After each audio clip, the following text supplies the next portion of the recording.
지난 27일 백상예술대상 시상식에서 영화배우 최민식 씨가 영화 명량으로 대상을 받았습니다. 그는 수상소감에서 이런 말을 합니다. 그의 수상소감을 잠시 들어보시죠. 턱도 없는 미련한 몸뚱이하고 생각으로 많은 부족함을 느끼는 그런 좌절감을 맛보는 계기가 되었죠. 정말 많은 공부를 해야겠구나. 끝이 없구나 이놈의 일은. 정말 끝이 없구나 라는 그런 엄청난 중압감에 다시 한번 또 시달리게 되는 계기가 되었습니다.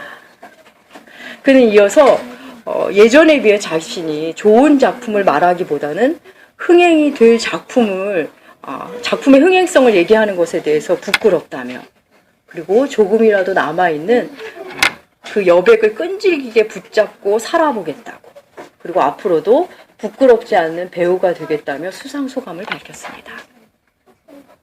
최민식 씨는 영화 명량에서 이순신 장군 역할을 하면서 부족한 자신을 바라보며 중압감을 넘어 좌절을 느꼈답니다.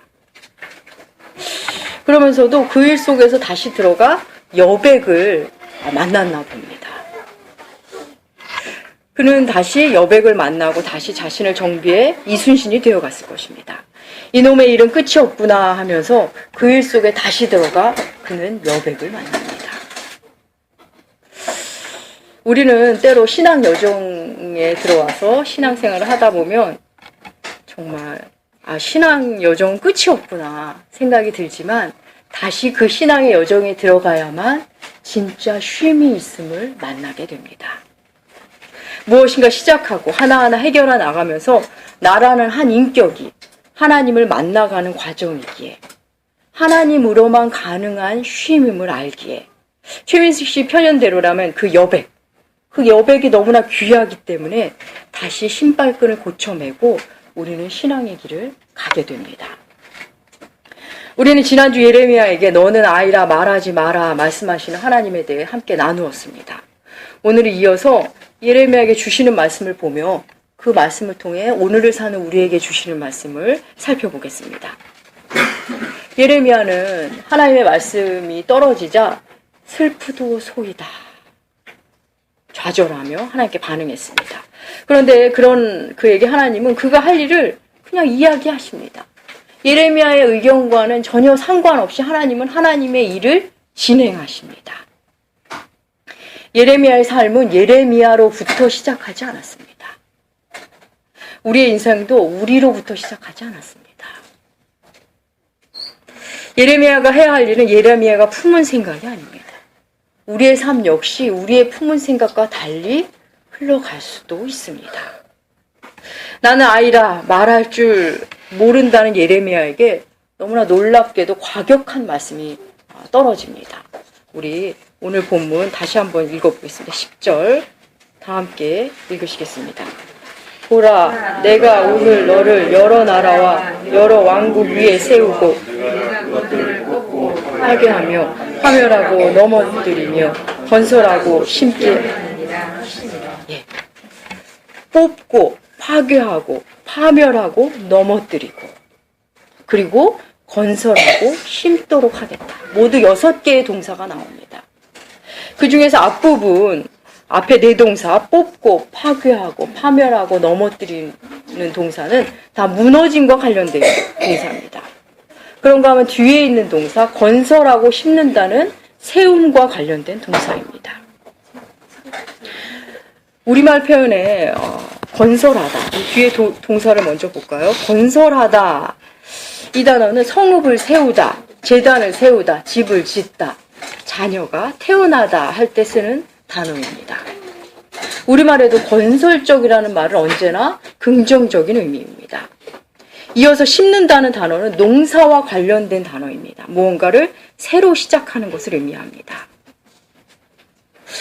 그런데 건설하고 심는 일을 하기 전에 앞에 4동사가 먼저 나옵니다. 뽑고 파괴하고 파멸하고 넘어뜨리고 그 일이 먼저 있어야 합니다. 그 일이 있어야만 새로운 것이 시작될 수 있습니다. 하나님은 예레미야를 통해 먼저 허무시겠다고 말합니다. 그리고 그 이후에 세우시겠답니다.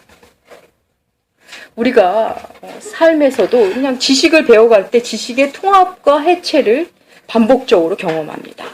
그간 알고 있었던 지식이 틀렸다는 것을, 그간의 내 생각이 얼마나 협소했는지를 깨달으며 고통스러운 해체를 경험합니다. 그리고 그 해체 위에 다시 새로운 알미 통합됩니다. 여러분, 자녀의 교육에 있어서도 나는 이렇게 양육하면 되는 줄 알았는데 그게 때로는 오판이었음을 고통스럽게 깨닫는 날이 옵니다. 그래서 고통스럽게 자신의 무지를 인정하며 새로운 교육 철학을 만납니다. 그렇지만 아이가 장성하면 또 내가 갖고 있는 그 교육 철학이 전부가 아니었음을 또 깨닫게 됩니다. 그러면서 그 생각이 다시 해체됩니다. 그리고 다시 새로운 정보로 만나서 새로운 통합이 이루어집니다. 이전에 내 속에 있는 것들의 부족함을 익숙하다는 이유로 붙잡고 있으면, 다시 말해 해체가 일어나지 않으면 새로운 가치관으로의 통합이 결코 일어날 수 없습니다. 그래서 그런 의미에서의 해체는 언제나 창조적 해체입니다. 창조적 파괴가 되는 것입니다. 예레미야는 여러 나라와 여러 왕국을 대상으로 파괴하고 파멸하고 넘어뜨리는 일을 하나님이 그를 통해 하시겠답니다. 그렇다면 지금 이 자리에 있는 우리들, 오늘 성경을 보고 있고 말씀을 듣고 있는 우리에게는 하나님께서 과연 무엇을 뽑고 파괴하고 파멸하고 넘어뜨리게 하실까요? 우리가 과연 뽑아내야 할 것이 무엇이 있을까요? 우리는 먼저 우리 자신을 뽑아내야 합니다. 우리는 모두 자아라는 성의 성주입니다.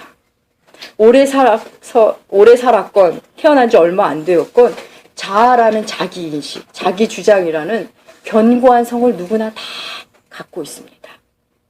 그래서 내가 제일 중요하고, 내가 옳고, 내 방식이 우선이고, 내가 안전해야 하고, 내가 존중받아야 하고, 내 경험이 최고라는 생각을 합니다. 다른 사람의 생각, 가치관, 그들이 상처받는 것 그렇게 크게 중요하지 않습니다. 아마 이 말씀을 듣는 여러분 중에 그거 당연한 거 아니야? 아마 생각하시는 분이 있으실 겁니다. 그렇습니다. 우리는 모두 이 생각에 동의합니다. 왜냐하면 우리는 모두 자기 중심적인 존재이기 때문입니다. 그런데 하나님은 바로 그것을 뽑아내고 파괴하고 파멸하고 넘어뜨리라 말씀하십니다. 우리는 나의 성을 견고하게 하기 위해서 튼튼한 벽돌과 자물쇠를 모으고 있을 때 하나님은 그것을 무너뜨리라고 말씀하십니다. 우리는 나의 성을 지켜달라고 간절히 기도하는데 하나님은 그것을 이제 그만 허물라고 자꾸 말씀하십니다. 예수님을 인격적으로 만나는 일에는 허물어짐이 반드시 동반됩니다. 내가 알고 있던 것이 전부가 아니었음을 만나는 충격, 보이는 이 세상이 전부가 아님을 알게 되는 혼란을 경험합니다. 그것이 오래되었을수록 탄탄할수록 부서지는 것이 쉽지 않습니다. 그래서 부수기를 시작했다가 너무 힘들어서 다시 되돌아가서 그냥 쌓기를 하는 사람도 있습니다. 무너뜨리지 않고 그 위에 벽돌을 쌓는가 하면 뽑아내지 않고 그 곁에 그냥 심는 경우도 있습니다. 대충 무너뜨리고 대충 뽑고 그리고 열심히 심고 열심히 쌓는 겁니다. 그래서 계속 쌓으면서도 한쪽으로는 마음에 안 들고 계속 불안하고 불명확해집니다. 어디서부터 어떻게 해야 될지를 모르는 채 계속 반복됩니다. 그 이유는 제대로 허물지 않았기 때문입니다. 제대로 뽑지 않았기 때문입니다. 우리는 세우기 전에, 건설하고 심기 전에 뽑아내야 될 것, 허물어뜨려야 될 것 앞에 서셔야 합니다. 우리가 무너지기 싫어서 전전긍긍하고 있다면 세상 풍조는 우리의 자아에 자꾸 벽돌을 대줍니다. 세상 풍조는 우리 자기중심성에 물을 뿌려줍니다. 미국의 영성신학자 유진 피터스는 미국 문화와 기독교 문화가 혼합된 것에 대해서 매우 한탄을 합니다. 현대 세계 최고의 국가인 미국과 성경 세계 속의 최고인 그리스도인이 혼합된 혼합 그리스도인이 만들어진 것에 대해서 굉장히 가슴 아파합니다. 그러면서 그분은 이런 유형의 그리스도인, 미국적 세계관과 성경의 세계관을 애매하게 갖고 있는 그리스도인을 향해 잡종 그리스도인이라고 표현했습니다. 이 세상 풍조를 그대로 자신에게 그리고 교회에게 가져와 이른바 부흥의 도구로 삼고 교회나 세상이나 믿는 자나 믿지 않는 자나 크게 다를 바 없이 같은 방향으로 가는 것. 그게 바로 잡종 그리스도인입니다. 성경의 인물들 중 다니엘, 에스더, 엘리야 이런 사람들은 모두 당대 문화와는 반문화적인 사람들이었습니다.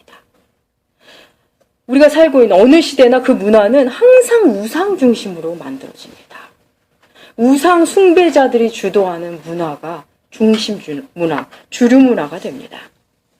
유진 푸터스는 야생 황소 같은 미국의 야망과 십자가가 없는 길들여진 기독교가 교배한 잡종 영성이 오늘날 교회에 팽배하다고 말하고 있습니다.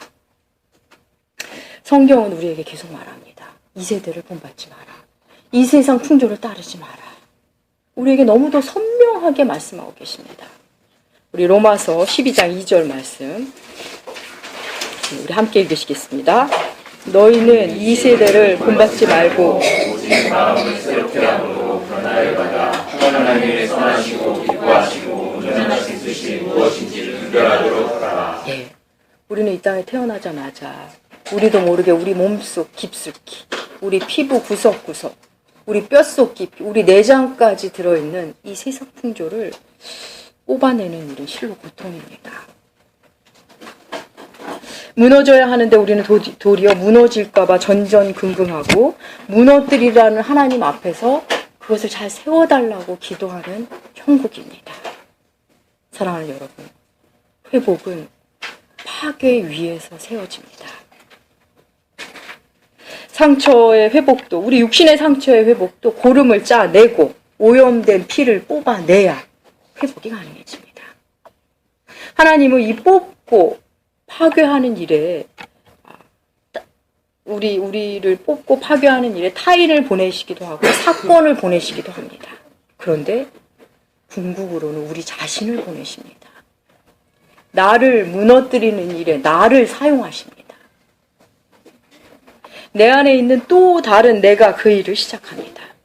성령의 인도하심을 통해 수동적이면서도 능동적으로 그 일을 진행합니다. 내가 하는 일이지만 내가 하는 일이 아닌 것 같아. 외부로부터 시작된 일인데 어느새 내가 하고 있는 그 일. 그렇게 됩니다. 무너지고 있는데 자세히 보니 내가 무너뜨리고 있는 겁니다. 내가 무너뜨리고 있다고 생각했는데 무너지고 있는 것입니다.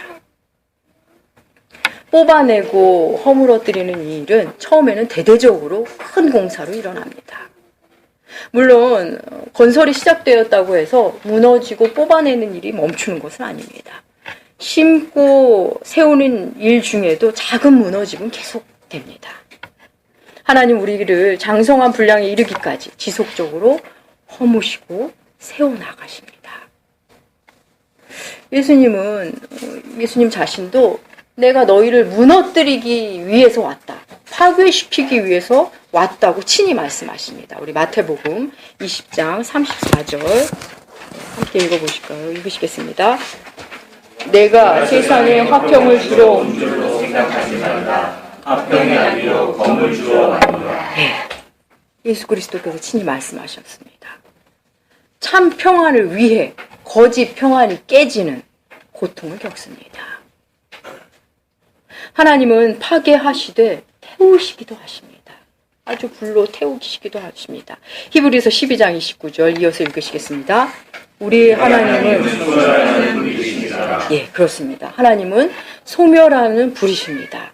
또 소멸한 불인 동시에 치유하시는 빛이십니다. 그 밑에 이사야서 30장 26절 읽으시겠습니다. 여호와께서 싸매시며 그의 맞은 자리를 고치시는 날에는 달빛은 햇빛 같겠고 햇빛은 7배가 되어 7날의 빛과 같으리라.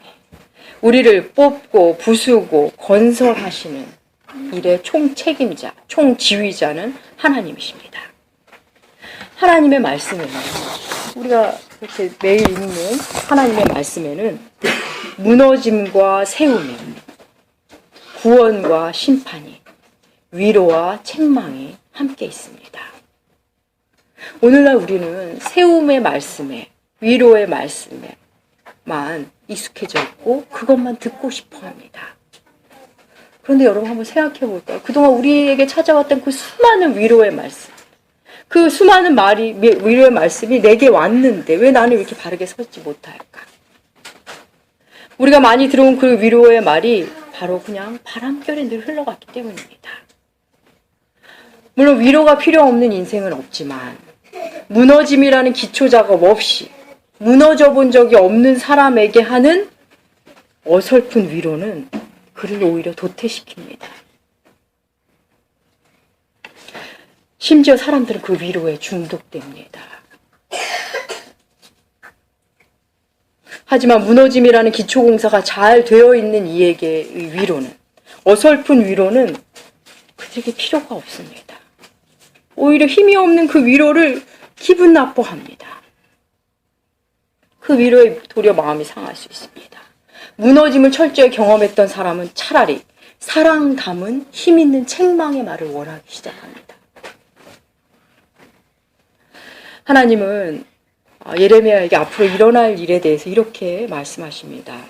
예레미야 1장 18절과 19절 우리 함께 읽으시겠습니다. 보라, 내가 오늘 너를 그 온 땅과 그 제사장들과 그 땅 백성 앞에 견고한 노성벽이 되게 하였은즉 그들이 너를 치나 너를 이기지 못하리니 이는 내가 너와 함께하여 너를 구원할 것임이니라.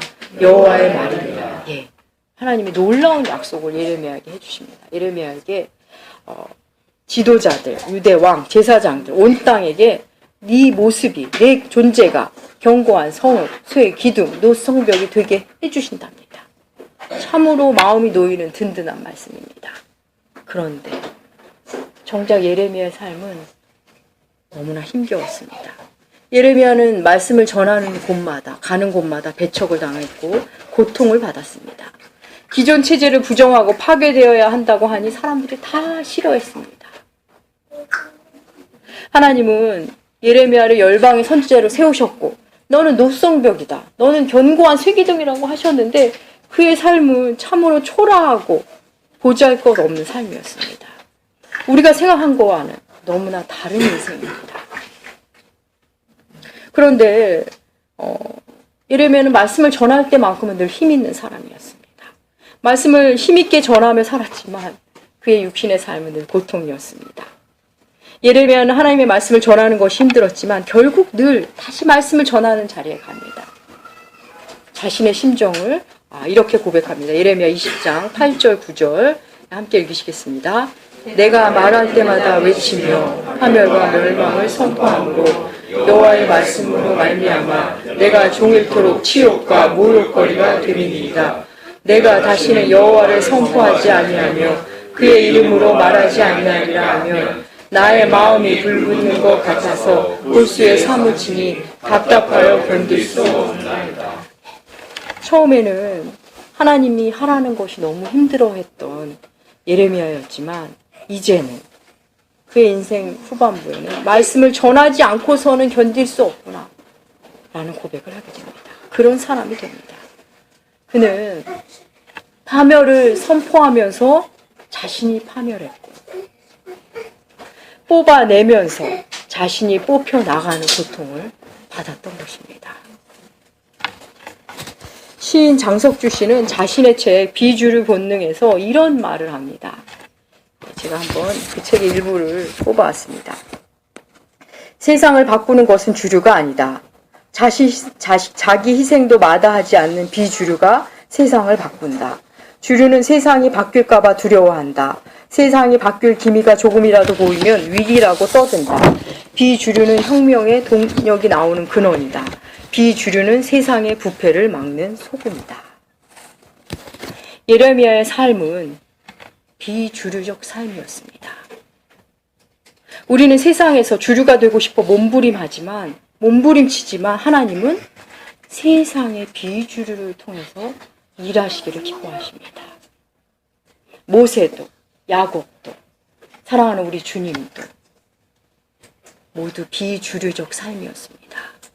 모세는 애굽왕 바로라는 권력의 주류를 상대했고, 야곱은 에서라는 기득권의 주류와 다투는 비주류였습니다.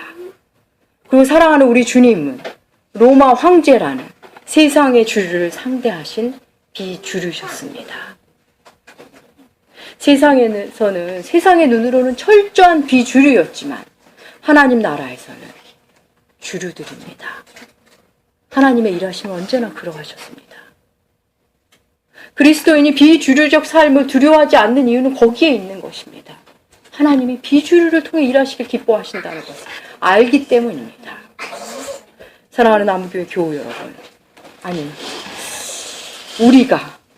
여러분이 혹은 우리가 비주류라고 느껴지십니까?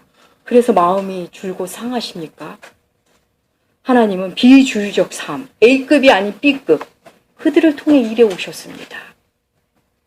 사랑하는 우리 주님은 왕 중에 왕이시면서도 초라하기 짝이 없는 모습으로 십자가 위에서 무너짐과 파괴와 뽑힘을 당하셨지만 그 위에 부활이라는 세움과 건설을 우리에게 친히 보여주셨습니다. 십자가 없는 부활은 없습니다. 파괴와 무너짐이 없는 심음과 세움은 없습니다. 사랑하는 여러분, 주님 안에서 세상 가치관이 뽑히는 것, 그것이 은혜의 시작입니다. 자아가 무너지고 파괴되는 것, 힘겹지만 진정한 나를 찾게 되는 놀라운 신앙의 여정이 시작되는 것입니다. 십자가라는 무너짐을 지나 부활이라는 세움으로 가시는 여러분, 그래서 하늘의 신령한 복을 누리시는 여러분들 되시길 축복합니다. 기도하겠습니다. 하나님 아버지, 뽑히고 파괴되는 일, 참으로 반갑지 않은 일이지만 그래야 건설이 되고 세워짐을 알게 해주시니 참으로 감사합니다. 우리의 무지와 어리석음이 파괴되고 세상 풍조대로 사는 것이 무너지고 자기중심의 사고가 파멸되는 일들이 우리에게 일어나게 하여 주시옵소서.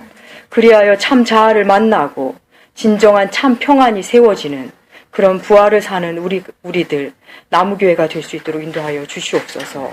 감사드리며 존귀하신 예수님의 이름으로 기도합니다.